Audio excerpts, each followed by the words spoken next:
Okay, now that we have the mathematical background out of the way, we need to start talking about some actual beams.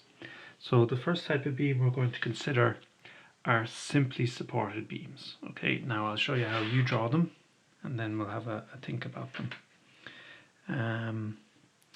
I'm going to draw it in a deformed state, and I'm going to exaggerate the. Do I have to exaggerate it? Yeah, I do. So let's see what so I'm really going to exaggerate the deflection.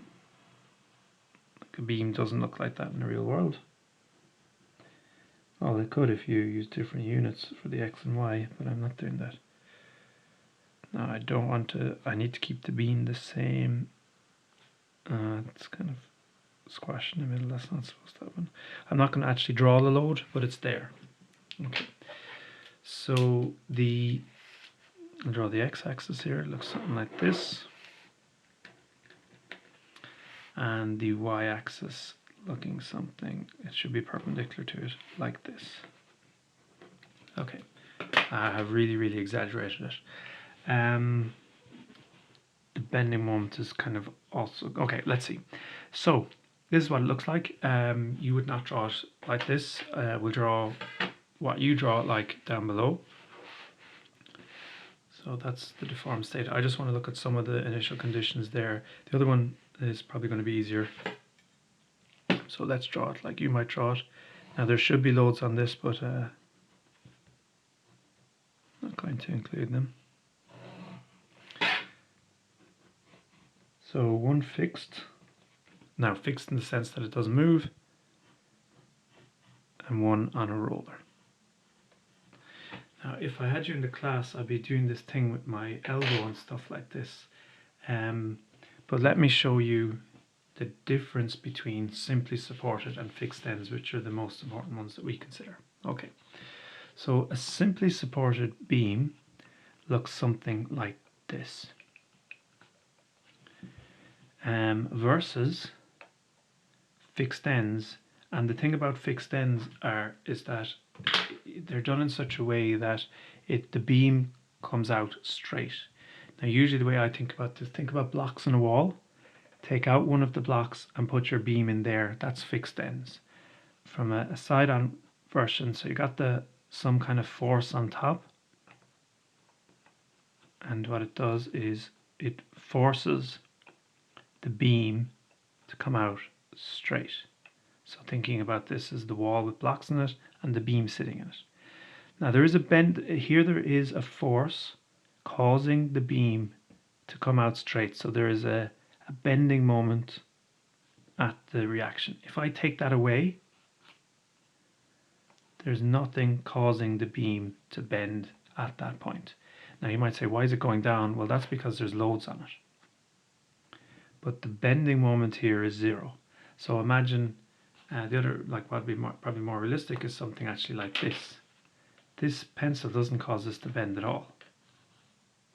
So the bending moment, if it's simply supported here, is zero. So the one I usually do, you might be able to see this, it's just to let your elbow hang. Yeah, you probably can't see this, but something like that. There's no bending moment. For there to be a bending moment, I need, say, an anti-clockwise moment going on. So this would be simply supported versus fixed ends. And with fixed ends, there is a moment causing the beam to come out straight. Okay. So, like here you can see there's nothing on top. It's just kind of sitting on it. So this is really important, and you have to understand this on an engineering level probably more than a maths level. Like, I mean, if you forget this in terms of maths, that's actually no problem, because you can just have a think for yourself and remember what's going on again. So what I just argued here is that at the supports, which is at x equal to 0, and that x equal to the span of the beam, so this is the bending moment at here, this is the bending moment here, they're both 0.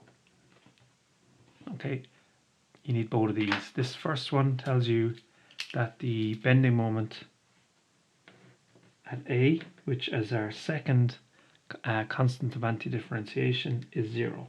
Now that is for simply supported. If it's fixed ends, that's a different story. Okay, So these are two boundary conditions. You can take it as these two or these two, same thing. Remember, the differential equation governing the deflection of a beam requires 4 antidifferentiations. So there's 4 constants. To find out 4 constants, you need 4 pieces of information. This is 1, this is 2. Let's learn about the other 2 pieces of information.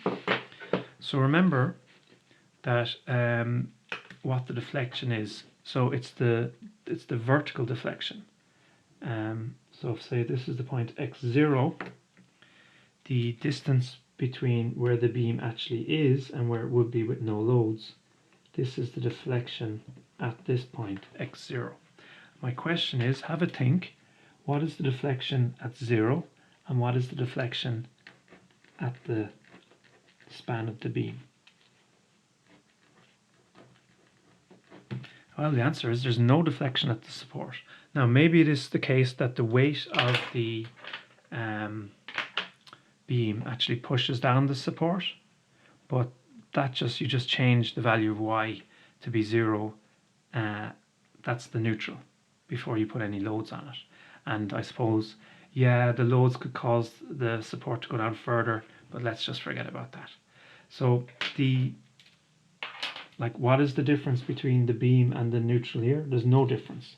So the deflection there is 0 and the deflection here is also 0. So that's 1, 2, 3, 4, what are called boundary conditions, and they're 4 pieces of information that can help you find the 4 constants of antidifferentiation. So this will be kind of typically the first one that you'll use, then you'll use this one, then you'll use this one, and then you'll use this one. In general, and we'll learn about this if you go into the elective next semester, if you've got 4 unknowns, you need 4 equations. Similar story, when you got 2 unknowns, x and y, and you want to find them, you need 2 equations. I think we had the same thing in chapter 1. So like we were curve fitting, if you wanted to find a and b, you needed 2 normal equations. Right, I think we're going to go off and do an example now.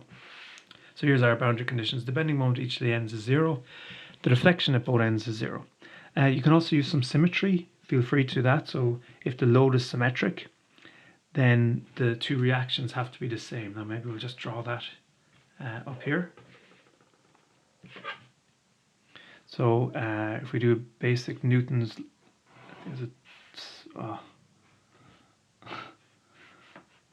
whatever, it can be Newton's second law, to be honest. So if the beam is not moving vertically, then the sum of the forces in that direction must be 0. We've got 2 forces going up, or A and or B, and then we have the total loads are going down. And it must be the case, if the beam is not moving vertically, that means there's no velocity. Zero velocity means that the velocity is not changing, the acceleration is 0. Using F equal to ma, if the acceleration is 0, the force is 0. So if the beam is in equilibrium, the sum of the forces in this direction must be 0. So you end up with the total load. Now I don't know which one is plus and which one is minus. Let's say, for argument's sake, I think I actually do it the other way around. This would be plus. So if this is plus, this is minus. Plus RA plus RB is equal to 0, and add the total load to both sides here, you get that the sum of the reactions, I mean this is basic stuff that I presume you know, is equal to the total load. And if it is the case that the load is symmetric, then these would have to be, so it looks the same on the left or the right, then these would have to be equal, and 2 equal things adding up to the total load, they must be both half the total load. So you can use that as well to be clever. Okay, let's go. So I had a question here. A light beam of span 5 meters is simply supported. Now, when you're doing the actual question, like, you have to give massive emphasis to this, because if you analyze a beam that is simply supported as if it's fixed, you're getting nonsense. So you have to focus in on that. So it's simply supported at its endpoints and carries a uniformly distributed load of 18 along the beam. Now, if it's all along the beam, this is a constant load. So no need for those U functions. So by solving the differential equation that the second derivative of the bending moment is minus the load per unit length, find the bending moment at any point along the beam. Okay, so I think we'll do a little sketch first.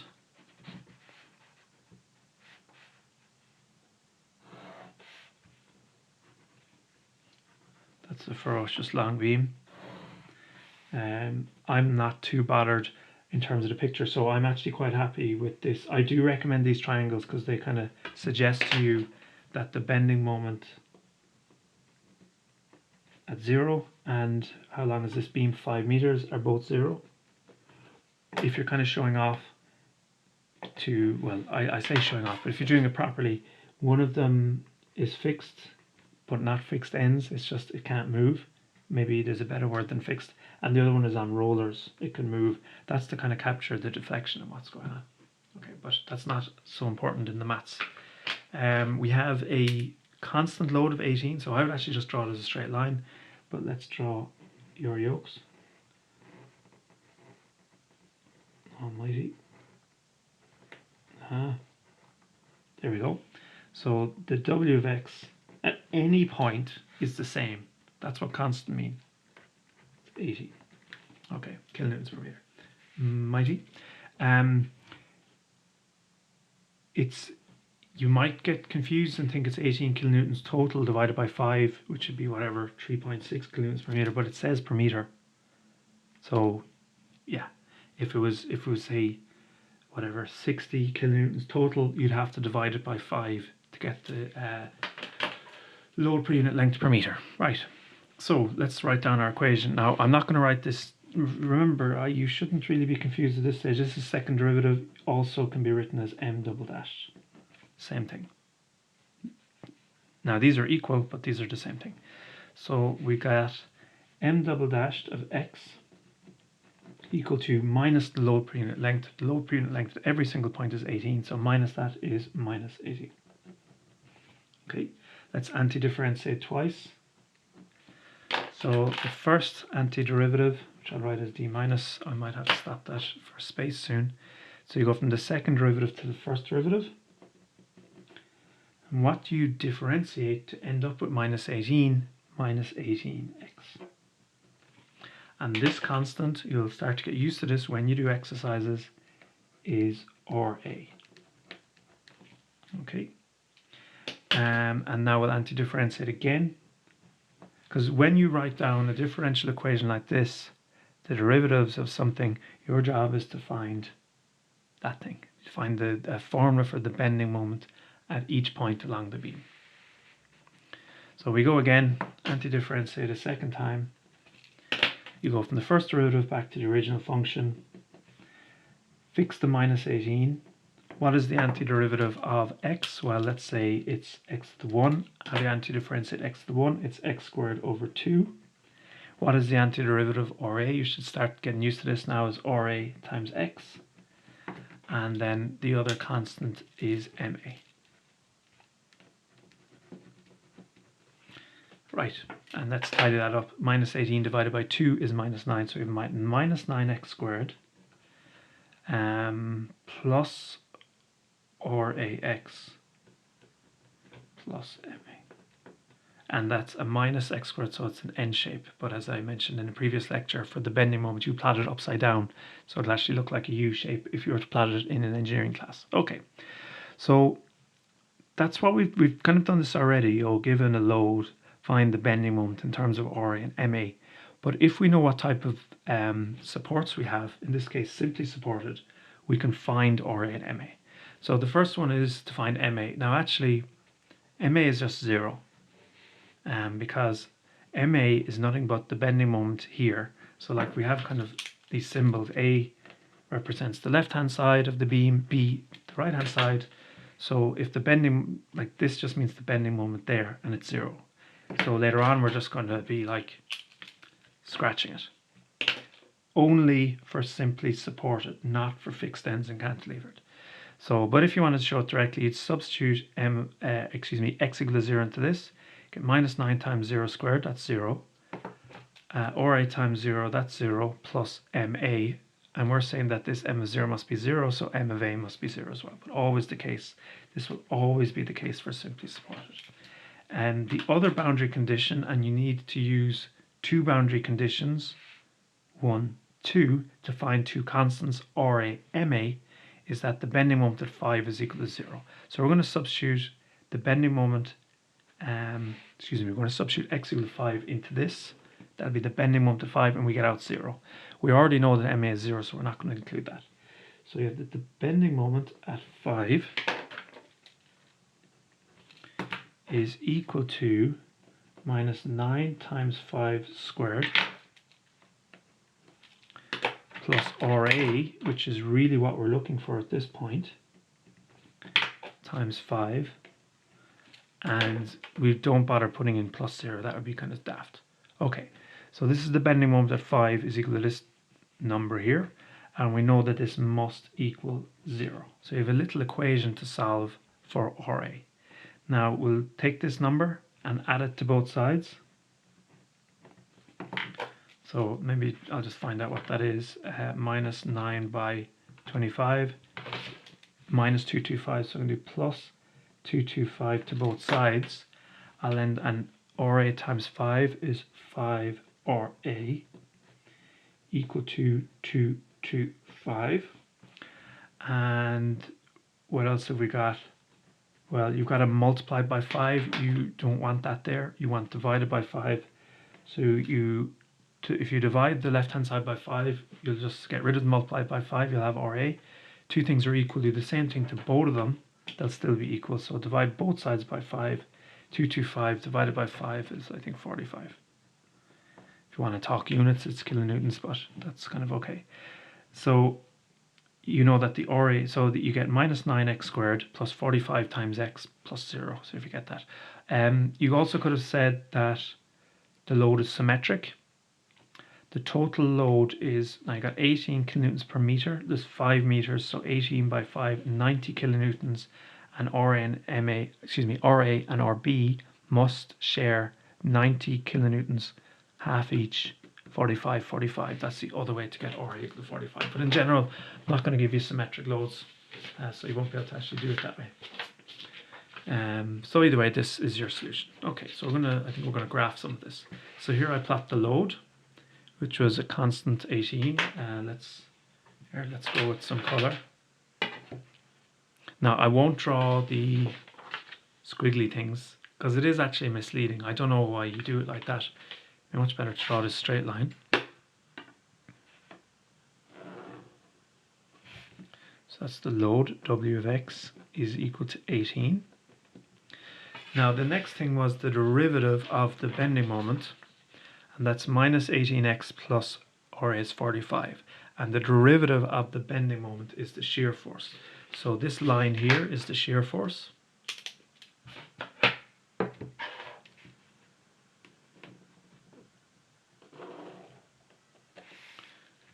So this is V of x is equal to minus 18x. The minus shows that it's going down, plus 45, it cuts at 45. And then maybe the last one, I won't actually, I'll only make a mess of the picture.